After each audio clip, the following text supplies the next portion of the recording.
আমি ফিলিস্তিনের গলি গলি চিনি, আমি ফিলিস্তিনের মাটি চিনি। আমার চেয়ে বেশি ফিলিস্তিন চিনেন না আপনারা, আপনারা তো মিডিয়ায় চিনেন। আমার মতো ফিলিস্তিনের গলি চিনেন। আমি 14 বছর আগে গিয়েছি ফিলিস্তিন।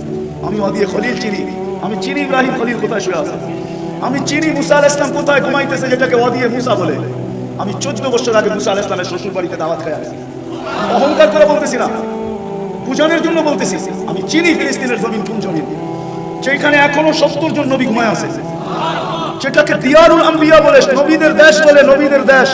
উলামা কিতাব উঠাকার পড়া দেখো, ফিলিস্তিনকে বলে দিয়ারুল আম্বিয়া, নবীদের দেশ হলো ফিলিস্তিন। যেখানে আল্লাহ রসুলকে জন্য, মুহাম্মদুর রাসূলুল্লাহর জন্য 1.25 লক্ষ নবীদেরকে আল্লাহ একত্রিত করছিলেন। আমাদের নবীজি যেখানে ইমামত করছেন, ওনাদের সামনে বক্তৃতা দিচ্ছেন, ওইখান থেকে আরো শেষ একাত করছেন। মেরাজে গেছেন, ওই জমিন 40,000 এই পর্যন্ত মারা গেছে। দুনিয়ার সবচেয়ে বেশি আবাবিলের বসবাস ফিলিস্তিনে। দুনিয়ায় যত আবাবিল আছে এর চেয়ে বেশি আবাবিল আছে ফিলিস্তিনে। বিশ্বাস হয় না? না মানে বুজুর্গ হবে না, আমি তো দেখে আসছি চোখে ফিলিস্তিনে। কিন্তু আবাবিলকে আল্লাহ হুকুম দেন না, তো দেন না কেন? আবাবিলকে হুকুম দিলেই তো পারে। আল্লাহ তো দৃষ্টান্ত দুনিয়াতে দেখাইছেন, তাসফিম মাকুল, হাতির উপরে মারতে দেরি, পাউডার হইতে দেরি হয় না। পাথর তো কয়েক টন ওজন ছিল না। হুজুররা বলুক না কতটুকু পাথরের ওজন ছিল। একটা মটর ডাইলের সমান পাথর ছিল। বুট ডাইল আছে না, বুট, একটা বুটের চেয়ে ছোট পাথর ছিল।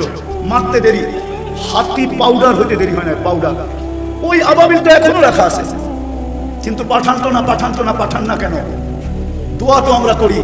গত রমজানে আমি ভাবতেছিলাম, গত রমজানের আগেই তো যুদ্ধ শুরু হয়েছে, ঠিক না? গত রমজানে আমি ভাবতেছিলাম মনে হয় এইবার 2 ঈদ হবে, একটা ফিলিস্তিনের স্বাধীনতার ঈদ আর একটা আমাদের রোজার ঈদ। আপনি বলবেন কেন? না, 2 হেরেমে যে কান্না দেখছি আমি, কান্না আমার জীবনে এরকম চোখের পানি আমি 2 হেরেমে দেখি নাই। একদিকে তো ইমাম কাঁদতেছে, বেতের নামাজের ভিতরে যখন দোয়ায় কুনুত পড়ে, কুনুতে নাজেলা পড়ে, তখন যে কাঁদতেছিল, আরেকদিকে মুসল্লি কাঁদতেছে। মনে হয় যে একাকার মাটিতে পানির স্রোত চলতেছে, সেজদায় যায় হিচকি মেরা কাঁদতেছে। আমি ধারণা করতেছিলাম যে এবার 2 ঈদ হবে, কিন্তু ওই ঈদও গেছে, কোরবানি ঈদও গেছে। 1 বছর পার হয়ে আরেক বছর আসার বিলকুল দ্বার প্রান্তে চলে আসছে। আজ পর্যন্ত আমাদের চোখের পানি কবুল হওয়ার সারা দুনিয়ার মুসলমান কাঁদতেছে, ওলামা কাঁদতেছে, ফজালা কাঁদতেছে, আল্লাহ ওয়ালারা কাঁদতেছে।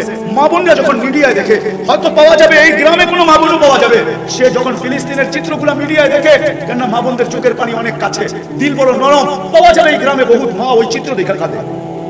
কসম খোদা, 5 তারিখে আমি ছিলাম না, আমি জুলাইয়ের 18 তারিখে বাংলাদেশ থেকে গেছি। আমি প্রথম গেছি লন্ডন, ইংল্যান্ড আমার সফর ছিল।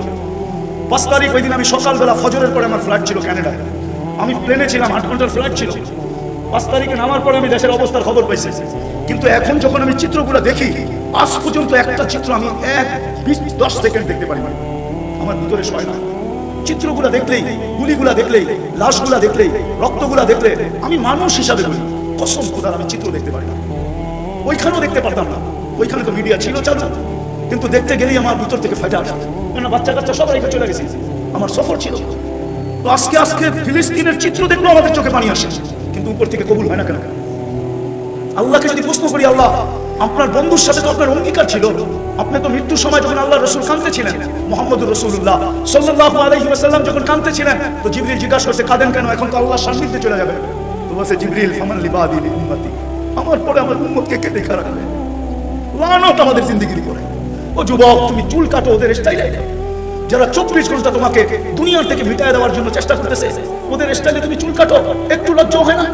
বুঝলাম তুমি ওদের রূপে রূপান্তরিত হওয়ার কারণে আমাদের মা বোনরা, আমাদের যুবতীরা, আমাদের যুবকরা, আমাদের শিক্ষিতরা, আমাদের ধনাঢ্যরা, আমাদের সমাজের সুশীল সমাজরা, ওরা ওদের সাজে সাজে।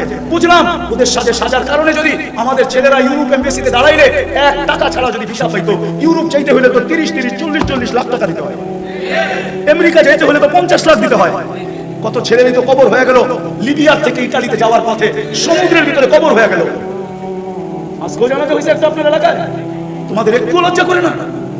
তোমরা ওই রসুল যে তোমাদের জন্য আমাদের জন্য মরার সময় চোখের পানি জড়াইতেছে, অথচ যার 9 ফ্যামিলির ভিতরে বাতি জ্বালানোর মতো তেল ছিল না ওই দিন। রাসূলুল্লাহ সাল্লাল্লাহু আলাইহি ওয়াসাল্লাম ক্ষুধা নিয়ে দুনিয়া থেকে যাইতেছেন, কয়েক ওয়াক্তের ক্ষুধার্ত ছিল। আম্মা জানদা বলতেছিল বাতি জ্বালানোর তেল নাই, খাওয়া তো দূরের কথা, খেজুরের বিচি পর্যন্ত ঘরে নাই যে চাবায়া পানি খাবো। যদি ঘরে বাতি জ্বালানোর মতো তেল থাকতো, তাহলে আগে তেল পান করে খিদা নিবারণ করতাম। হাসান হোসেন ক্ষুধার্ত ছিল, আলী ফাতেমা ক্ষুধার্ত ছিল, কিন্তু তোমার আমার জন্য চোখের পানি ঝরাইতেছে। এখনো কবরে জড়াইতেছে, এখনো কবরে জড়াইতেছে। কবর থেকে যখন উঠবেন, আবুল সামরকান্দি রহমতুল্লাহ আলাইহি বলেন, কবর থেকে যখন উঠবে ওহুয়া ইয়াবকি ওয়া ইয়াকুল, চোখে পানি নিয়ে উঠবে আর বলতে বলতে উঠবেন, জিবরিল ময়দান তো খালি, ডাইনে দেখলে খালি দেখি, বামে দেখলে খালি দেখি, সামনে দেখলে খালি দেখি, পিছে দেখলে খালি দেখি, আমার উম্মত কই, উম্মত কোথায় গেল? জিবরিল সান্ত্বনা দিবে, আপনি ব্যতীত কেউ উঠে নাই, না কোনো নবী, না কোনো রাসূল, না কোনো উম্মত, না আপনার উম্মত, আপনাকে প্রথমে উঠানো হয়েছে, শান্ত হন, নিয়ে যাবে মাকামে মাহমুদে, কিন্তু ওই চেয়ারের পাশে তো দাঁড়ায় থাকবে, হাত রেখা বসবে না। অথচ আমার সমাজে তো একটা ইউনিয়ন পরিষদের চেয়ার পাওয়ার জন্য মরতে রাজি, মারতে রাজি, মাকে মারকুল খালি করতে রাজি, তাজা রক্ত ঢালতে রাজি,